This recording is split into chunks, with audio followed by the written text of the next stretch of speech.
Kwa tunaenda kwa muda wetu mwingine tena kumuuliza maoni yake. Je, yeye anapenda magari, anapenda kampuni gani ya magari na kwa nini anaipenda?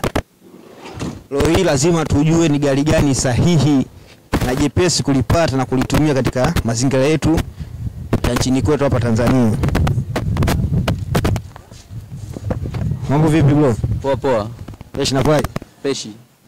Bwana samani sijui unaitwa nani, najihusisha na nini? Mimi naitwa Anwar Daudi Saguti, najihusisha na masuala ya spare za pikipiki. Bwana samani bwana, unajisikia unajihusisha masuala ya pikipiki, lakini mimi nakutoa nje kidogo na kitu unachojihusisha nacho. Mimi nakuuliza kuhusiana na magari. Je, kati ya kampuni ya Toyota na Nissan ipi ni kampuni bora? Ipi kampuni gani ambayo unahisi ni kutokana na mazingira yetu hapa Tanzania ni vyepesi kuipata na rahisi kuitumia? Kwangu mimi ningependekeza Toyota.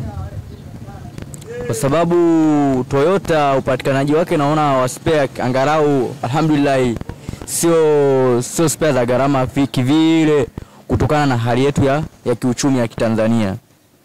Na haili mafuta kivile. Mimi ningependekeza Toyota. Kwa maana mwanangu, shukrani sana.